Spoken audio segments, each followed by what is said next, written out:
Not a great place to be here, but I'm going to be doing some work here, and I didn't want to miss chatting with you guys. So to give you an idea, of course, who I am, crawling around on the post office floor, I'm Christine, and I help entrepreneurs and small business owners be able to build their businesses and create a system around success. Now you're going to be like, sure, liar, because look what you're doing tonight. That is not a good system. And let me tell you, that's why I wanted to talk about over-delivering in the details. But my forte is helping entrepreneurs be able to grow their businesses around systems that create success. And I'm that person that will tell it like it is. Very honest, direct delivery. I don't think you need to candy coat really much of business and just give you the details of what to do to be successful. So it's funny to say this out loud. I've been able to build a multi-million-dollar business in network marketing, and as I crawl around on the floor on a Sunday night on a holiday weekend doing postage stuff. So yeah, this is totally funny that I am totally doing this. Yes, you know it, Shannon. I am shipping the shirts.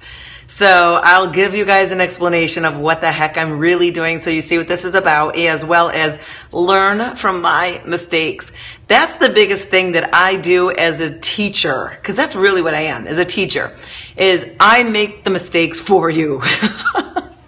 I will make the mistakes for you, and I will help you with that. I am talking about the details as well as over-delivering. So in everything that I've been doing with the past 15 years of helping entrepreneurs get launched in their business, to go back in the early days when I was working with Shalene, the presenters that we had work for her company were none like anything else. So for those of you who are not in the fitness industry, this may not make exact sense, but just bear with me until I translate it over into a different category. So the presenters that we brought on for her company, we didn't bring everyone on. Basically, we recruited the people that we really felt were just like us, saw the true vision, as well as weren't out just to make themselves famous, or they really were truly in it for the right reasons. So the people that were applying to be master trainers, it was really difficult for people to be selected. We only selected a very small amount because we knew quality was better than quantity. And so back working for Shalene Johnson, we would put these trainers, when they would come out for their recruiting camp, we would put them through the ringer.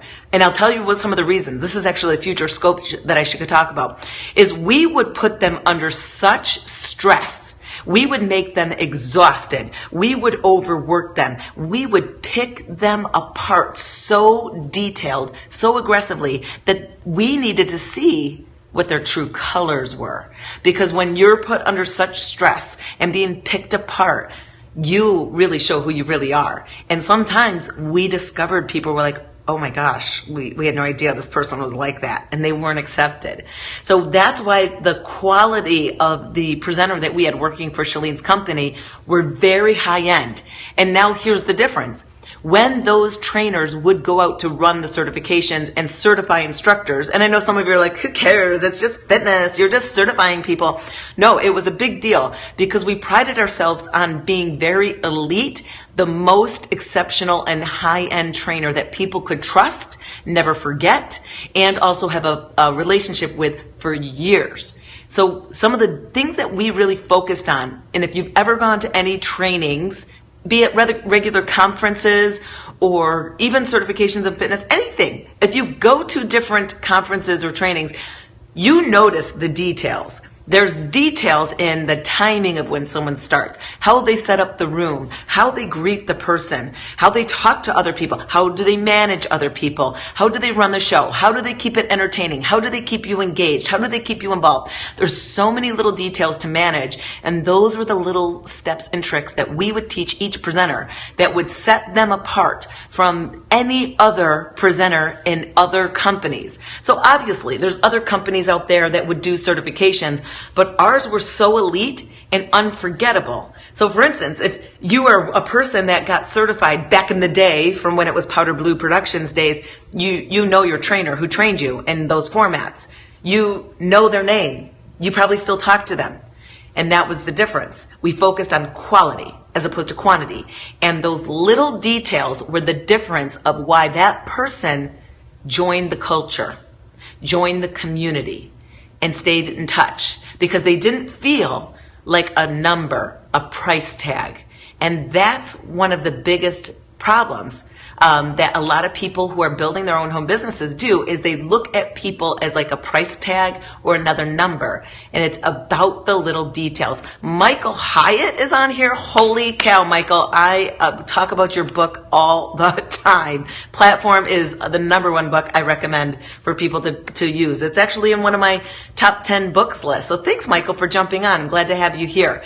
So that was the biggest reason why those people were unforgettable, because they made that person have an experience, and it came to the presenter over delivering more than what they expected they were going to get when they would come to that training. So people would come to these trainings all the time, and they would expect the normal. You know, you walk in, you sit there like a bump on the log, just listening, and you then leave the day with forgetting the person that you were speaking with, who trained you, and you didn't have a community of people around you. It was just you gave your money, you got the paper that said you came, and then you're gone. So that was the typical experience. And the difference of why we looked at over-delivering more than what they expected. So they would pay their money, which was like $150 to come, but the presenters, the speakers, the trainers would over-deliver in the details. They would spend a lot of their own personal money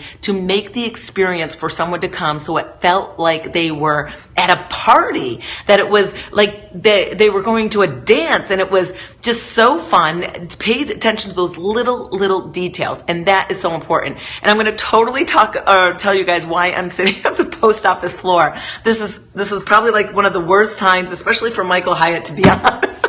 But that is the thing, as I'm going to be talking about why I'm here.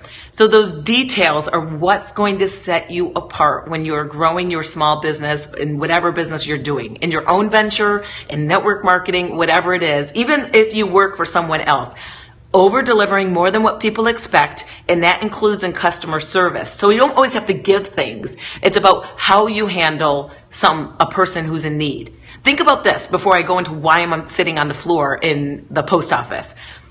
Think about when you go to a store, and this happens to me all the time. Work ethic is really important to me, and this is actually my problem and why I'm sitting on the floor in the post office. And again, I'll be there in a second. So for those of you who are just jumping on, thanks so much. My name is Christine, and I help small business owners and people who are working to build their own businesses, whether in network marketing, their own businesses, create a system around activity that is going to be repetitious in their business, to create the details that are going to make a difference with yourself, but other people's success. Because you can't have success unless you're helping so many other people have success. So my forte has been that girl that will deliver it to you right to the point.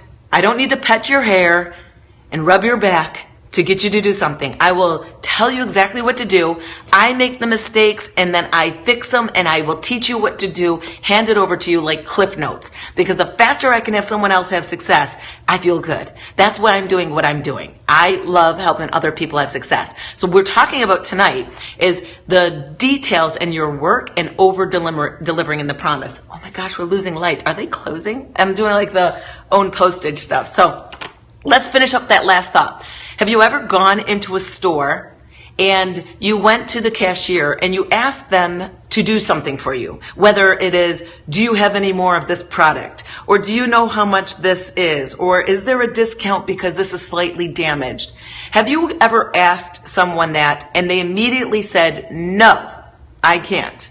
But you knew that if you pressed harder, they could, but they just kind of were, sorry to say it, lazy, and they didn't want to make the extra effort. Have you ever done that? Gone and to a cashier, and you ask, can you do something?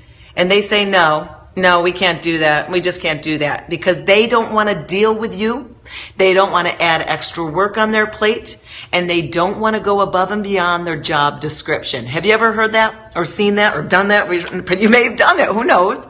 Does that make sense? Okay, cool.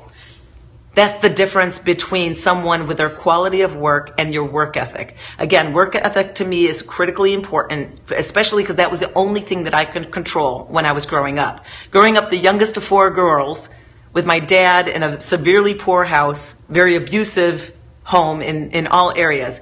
I couldn't control how poor I was. I couldn't control I was the chubby sister out of all four. I couldn't control how embarrassed I was about my living situations and that we had to get donated clothes from the church for school. I couldn't control any of those things. The only thing I could control was my work ethic.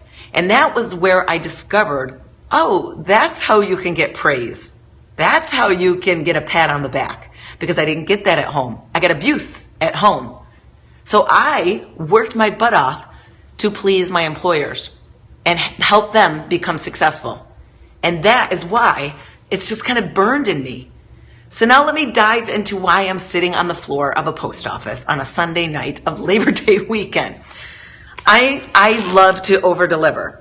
And so as those of you who are joining, I am in network marketing and I am aligned up with Team Beachbody, which is, of course, a health and fitness network marketing business. I have a lot of great ideas and I love people smiling and feeling success and feeling important and feeling the details. I love that. So for the summer, it was actually May and June, I ran a challenge for my team. I was like, I have a great idea. What I'm going to do is I'm going to donate $10,000 and I'm going to have as many of my team, and my team is over 163,000 large. If I have over 163,000 people want to participate in this promotion for 2 months, and basically what I wanted them to do for 2 months was crush their business, build their business in their rank, build more volume, create more success in their business and in their leaders. That was what my goal was. So I said, I'll give $10,000. And if anybody else wants to donate money to the pot, please donate. And then after the 2 months is over, if you hit the success requirements that I set, I'm going to do a random drawing and give out the money that was all divided up. So basically 35 people split $20,000 because I had over $21,000 donated. That was not the hard part. That was actually pretty easy to do. And I love that I was able to write out $1,000 checks and giving it off to one person who needs it. And it's amazing to be able to do that. That's what I love to do. Here's the problem. Here's my problem.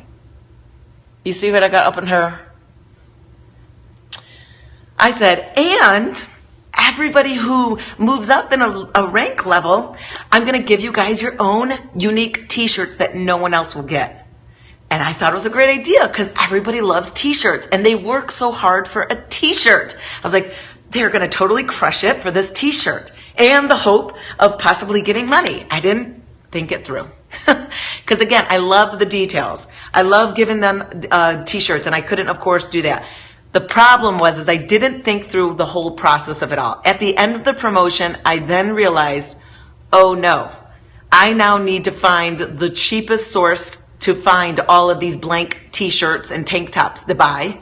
Then I also have to figure in the pricing to get them all screen printed. Then I got to buy the packaging.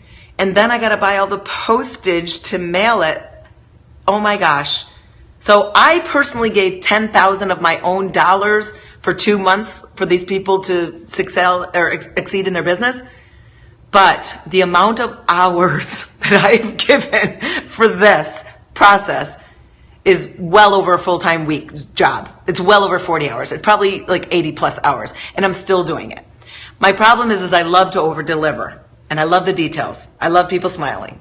But the problem is I don't always think through all the complete details, so I'm making this mistake for you. Think through all the details from start to finish, because I forgot. Oh no, I'm going to have to mail 400 shirts. So last night, I was in the dining room while my 2 kids were off at a slumber party and my husband was hanging out with the boys.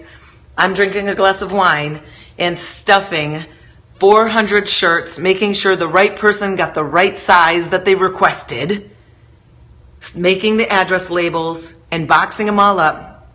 And now I'm here at the post office putting postage on over 400 shirts. Because I need to get them out. I want them to get them so fast. And I know Monday's a Labor Day. But I have to do this when the post office is not busy. So that's why I'm doing this right now. So crazy to say, yeah, I could have outsourced this. I could. And I could try to find someone to do this and explain it to them. I could do that. but I am a worker bee. I just want to get things done, and I want people to have it as soon as possible. So rather than me wasting more time to find someone to do this for me and to explain, oh, no, that one gets this much postage and that one gets that much, I'm just going to bully through it. I'm the bull that will push through the details and just get it done because I want it done. I can't wait for these people to at least get their t-shirts that they earned. Many of them earned the money. Again, I paid 35 people. Some of them got checks for like $150, some got checks for $274, some got checks for $497, and some got checks for well over $1,000 just for working their business for 2 months. That's it. So look at your own business. Look at your own. I'm not telling you guys this too. Also, thank you so much for your kind compliments too.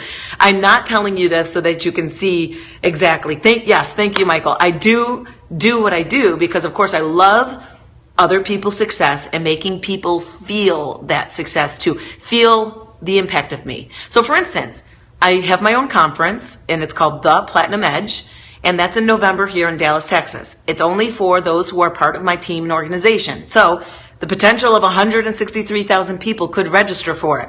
But here I'm limited to 1,100 seats because that's all the capacity of the room. We sell out every time. Every time we sell out for this conference. And my goal, my difference is that I like everyone there to have the opportunity to feel the details of the event. I overextend what I spend to make people see the difference, that this is just not another boring conference you come and sit to and then go back to your hotel room at night. I make it an experience for people, and I really want as many of them as possible to feel me, because I want to have that connection with my team as much as I can. And having an organization that large, it's really hard. So look at your own journey.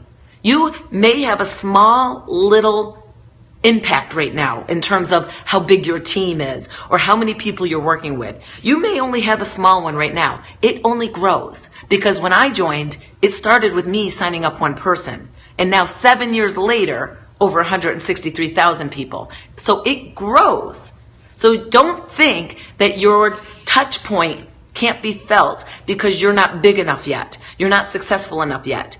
Because people are watching you even when you don't know it. That's the greatest part about building your business online, is people will watch you even when you don't know. And that's when they come back to you and say, hey, I'm ready. I want to do this with you. So I'm sorry to be doing this here and with bad lighting, like that's making my hair look white. Maybe I should come back here. It's horrible. This has got to be like the worst one. Make sure you go to my youtube.com/Christine Dwyer, because I do put all of my recordings over there. And also Michael Hyatt, if you are not familiar with him, thankfully he's on the scope right now. He is an amazing author, and he has his own podcast as well. So make sure that you go and check out Michael, your podcast. What is it called? I can play the song that plays in my head, The Greatest Life. I can't remember exactly the title of your podcast, but if you search for Michael Hyatt, he's an amazing person to listen to because he thinks like me and I think like him, meaning that when he delivers and trains information, he breaks it down in bullet points and in numbers. People remember numbers, and that's where, when you are helping other people, keep it simple but over deliver. And pay attention to the details, because that's when you are going to set yourself apart. Setting yourself apart from being that giver and of yes, This Is Your Life podcast. Thank you, Michael. I listen to it all the time, and I love how it's broken down and delivered, and I always have notes, and I always write them down. And he's got a big, huge library that you could definitely pay attention to, and I just threw my pen. And get a lot more training from as well. So hopefully this little message, this crazy message of me sitting on the post office floor, and I wanted to make sure I spoke with you guys tonight before the night got too late. And that's why, of course, I'm doing it here while I'm in the middle of stamping it up. I'm stamping it up in here, which is also another network marketing. By the way, I'm not affiliated with anything. I am not affiliated with the post office. I just pay them a lot. I am only affiliated to the network marketing company that I represent. I do have customers, of course, that I get that I don't even know. So for instance, the company that I'm with, they give us customers to manage. They don't know me because they know the company because they bought product from them. But the company then hands them over to me to say, hey, just start building a relationship with them. Usually those customers ignore you because they think you're a salesperson. They think you're either a robot, machine, computer, and that they don't respond to you. So some of the steps, and I believe I did talk about this, going above and beyond to have your customers, to build more customer loyalty, is to personally reach out to them as much as you can. And I like to write handwritten note cards, so postcards. I buy the postcards and I mail them off to their house. I will send them a text message sometime. I will reach over to them on Facebook. But the more that you can make someone feel that you are a person and that you care about their success, that's when your business will change immensely, because you're a dime a dozen when it comes to what you sell, right? Why are you different? Because in my organization, there's over 300,000 people doing network marketing with Team Beachbody. There's over 300. So what is the difference? Why would someone want to work with me as opposed to someone else?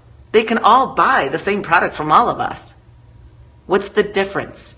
And it's about you setting yourself apart and utilizing the skills that you've had for all the years that you've been working other jobs. You have amazing skills that you have created and developed over all those years of other jobs. It's just now paying attention to them and applying them in a different platform. That's it. So you just can make that biggest difference by making that impact, by paying attention to what they need. You are selling yourself. That's it. And it's about making sure that you always continue to work on yourself, that you're never done yet. I use the motto, don't stick a fork in me because I'm not done yet. I can always get better. I can always be a better leader. What did I do at the beginning? Beginning of growing my business. So I'm not exactly sure what you might mean, but just to give you a quick snapshot, when I first started with working for myself, so when I formally quit my medical career, because I used to work in the hospital. I used to be an x-ray tech, and then I went off and did medical sales and applications for digital x-ray equipment. And I would travel the world doing this, and I would work trade shows all the time. When I formally gave up the career I went to college for to work fitness full time, that's where I worked for Chalene Johnson's company, Powder Blue Productions. And I worked with her from 2000 to 2011, and then she eventually sold that company in 2012, 2013 or so. So what I did with that company is really just hone in on developing other people to have success. And I'll tell you guys something.